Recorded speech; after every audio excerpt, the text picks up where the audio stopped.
Français. C'est vrai ou c'est Non, mais pas vrai? c'est-à-dire que Manureva... 8h18, Gérard Longuet est sénateur UMP et ancien ministre de la Défense. Il est votre invité ce matin, Maxime, pour l'interview politique d'Europe Week-end. Bonjour Gérard Longuet. Bonjour. Merci d'être avec nous en direct sur Europe 1. Qu'est-ce qui domine chez vous ce matin? Est-ce que c'est la satisfaction de voir ce nouveau contrat pour Rafale ou est-ce que c'est la frustration de ne pas avoir réussi à faire aboutir ce contrat quand vous étiez ministre de la Défense? C'est très clairement la satisfaction. Vous savez, le Rafale et l'industrie aéronautique française, c'est une très longue aventure. J'étais en train de penser que Marcel Dassault avait dû dessiner sa première hélice dans les années 1920, c'est-à-dire il y a presque un siècle. Donc, en politique, souvent, vous inaugurez ce que vous n'avez pas lancé et d'autres inaugureront ce que vous avez imaginé. Donc, c'est la loi du genre. Il n'y a simplement aucun état d'âme. Je trouve d'ailleurs que il y a une continuité dans l'action. La France a fait l'opération libyenne, ce qui, sur le plan militaire, est une vraie réussite. Le président Hollande a engagé les troupes au Mali dans des conditions qui étaient satisfaisantes. Je pense que le savoir-faire français, la capacité des équipages sur le plan de la politique aérienne et du matériel ont bénéficié de cela. Alors je précise que vous étiez ministre de la Défense sous Nicolas Sarkozy Exactement. en 2011-2012. À l'époque, vous aviez prédit quasiment l'arrêt pur et simple de la production du Rafale. Vous vous étiez trompé à l'époque? Je ne l'ai pas prédit. J'ai dit simplement que si nous n'en vendions pas, il y a un moment où la France aurait satisfait à ses besoins d'équipements en avion multifonction Rafale. C'est un appareil formidable qui fait de la reconnaissance, de la chasse, du bombardement, qui est maritime ou qui est terrestre, je veux dire par là, qui part d'un porte-avions ou d'une base et qui peut aller très loin. Vous savez qu'en Libye, on a fait la plus longue opération de bombardement, d'appui au sol, pour empêcher les chars libyens de Kadhafi de frapper. C'était 9 heures de vol, c'est très très très long. Donc, en revanche, il est évident que si personne n'en achetait, il y a un moment où ça s'arrête. Or, il se trouve... On n'en était pas loin en 2011 de l'arrêt? En tous les cas, nous n'en avions pas vendu. Et donc, la question était posée. Il y avait une négociation qui avait été engagée très fortement et qui se poursuit avec l'Inde, qui laissait donc entendre qu'il y aurait des solutions. Je crois que la démonstration de l'appareil en vol dans ses capacités opérationnelles et d'autre part, la volonté d'un certain nombre de pays d'avoir la meilleure technologie sans dépendre des États-Unis, ont joué la carte d'assaut. Vous étiez allé en Inde pour vendre ce Rafale à l'époque. Pourquoi est-ce que ça a pris autant de temps? Alors, parce que nous avons en réalité 2 opérations en Inde de nature différente. Et les 2 sont parallèles et ne se recoupent pas.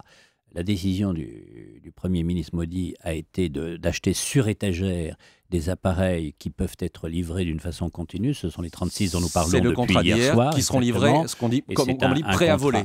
Et c'est un contrat important.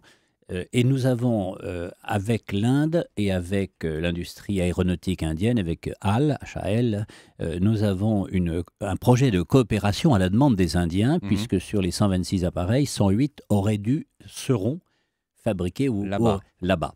Je dis aurait dû parce que c'est très compliqué. Vous savez, le programme Rafale en France, à la louche, c'est entre 6 et 8 000 salariés, des centaines d'entreprises. Les plus connues, c'est Safran, c'est Thales, et c'est naturellement Dassault. Mais derrière, vous avez des centaines d'équipementiers, de sous-équipementiers. Ce qui nous pose problème avec l'Inde aujourd'hui, c'est que l'Inde nous dit, mais nous allons constituer une industrie et nous allons vous présenter des équipementiers qui vont travailler pour vous.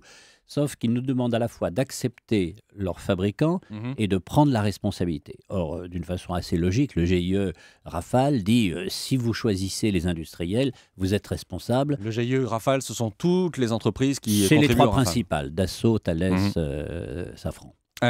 On va revenir. Donc, il y a un vrai problème technique, mais l'achat consacre la qualité opérationnelle du Rafale. On va revenir dans un instant sur ce peut-être futur contrat encore plus gros que celui qui a été signé hier. D'une nature différente. D'une nature différente. Mais d'abord, les négociations en Inde, quand vous y étiez, ça se passait comment? C'est quoi l'ambiance en coulisses? Alors, pour l'essentiel, les négociations sont faites par les industriels eux-mêmes. Il faut bien comprendre une chose, c'est qu'un avion, c'est très technique. Et le ministre dit des choses importantes, donne des assurances, garantit les capacités d'usage en particulier. C'est très très important, il y a une dimension diplomatique. Un appareil, quand vous êtes un grand pays et que vous achetez un appareil extraordinairement performant, les voisins s'inquiètent un petit peu. Et donc il y a toute une dimension diplomatique. En revanche, toute la négociation technique et militaire est conduite par des états-majors, est conduite par le GIE et le ministre a surtout pour mission de ne pas faire de gaffe. Est-ce que ce contrat signé hier est une victoire pour François Hollande et Jean-Yves Le Drian, le ministre de la Défense? C'est en tous les cas une victoire pour l'industrie française. Je suis bon joueur, je rends hommage à Jean-Yves Le Drian et j'ai rappelé que le président Hollande avait engagé une armée dont il n'a jamais voté le budget. Il s'est abstenu parfois. Je n'ai pas le souvenir que les socialistes aient été, lorsque nous étions au pouvoir, très actifs pour faciliter notre industrie. Aujourd'hui, ils sont au pouvoir, ils en bénéficient. Je reviens sur ce que je disais précédemment, il y a des avantages et des inconvénients dans la continuité politique. Mais est-ce qu'il ne bénéficie pas aussi d'une espèce de changement tactique, d'avoir été plus prudent? On se souvient à l'époque de Nicolas Sarkozy qu'il y avait eu de grandes annonces, notamment autour des contrats avec le Brésil, et finalement, pardonnez-moi l'expression, mais tout avait planté à la fin. Est-ce que la prudence de François Hollande et la discrétion de François Hollande n'ont pas permis d'aboutir à ce contrat avec l'Inde? Alors, je pense qu'il y a une autre raison qui, elle, est complètement... Mais ça, pour vous, ça n'existe pas. La prudence n'a rien à voir là-dedans. Il y a des comportements, mais le fond de l'affaire, c'est que nous avions en 2001 le terrorisme comme adversaire. Et on s'aperçoit depuis plusieurs années, et notamment avec l'émirat islamique en Syrie, Irak, que les guerres se font sur le terrain et que l'on a besoin, d'armes traditionnelles, c'est-à-dire des chars, légers ou lourds, et des appareils qui interviennent. On a cru à un moment que la bataille contre le terrorisme, c'était la bataille contre des réseaux. Cela continue, cela perdure, et on l'a bien vu avec la cyberattaque contre France 5. Mais en revanche, l'occupation du terrain devient un enjeu, et l'occupation du terrain, ça se fait avec des armes au sol et avec un soutien aérien. Donc l'aviation de combat retrouve une utilité qu'elle avait un petit peu perdue dans les années 2000 lorsqu'il s'agissait de terroristes ou d'Afghans. Vous pensez, je reviens à l'autre contrat, l'autre futur contrat peut-être. Non, si vous voulez me dire qu'il y a des tempéraments joyeux et expansifs et des tempéraments plus réservés, la réponse est oui. Mais des tempéraments joyeux et plus expansifs qui peuvent être contre-productifs dans ce genre de négociation. C'était ça que je voulais vous dire aussi. Contre-productifs, non, ça c'est ce qu'on dit après. Je crois que les raisons sont d'une autre nature. Bon, je reviens à ce peut-être futur contrat, ce qu'on disait.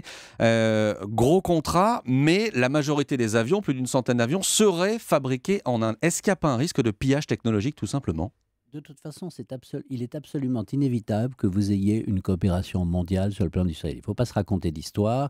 La France, c'est 1% de la population mondiale. C'est en gros 4 à 5% de l'économie mondiale. Si nous voulons faire la course en tête pour les hautes technologies, il faut avoir des partenaires. Simplement, il faut qu'en France, on puisse suffisamment investir pour avoir une longueur d'avance. Car lorsque l'on transfère, on transfère ce que l'on sait. Mais en France, on imagine et on crée ce que l'on va savoir dans l'avenir. Donc il faut une longueur d'avance. On n'a pas le choix et l'obligation d'être suffisamment rentable pour pouvoir investir une longueur d'avance sur notre territoire national et pour nos armées. Et cette longueur d'avance, comment on fait là aujourd'hui pour continuer à l'avoir ? C'est un long débat, je ne l'ouvrirai pas, je dirais simplement on organise l'économie pour qu'elle soit performante et ce n'est pas le cas actuellement. Merci beaucoup Gérard Longuet, merci d'être venu en direct ce matin sur Europe 1. Vous écoutez Europe 1, il est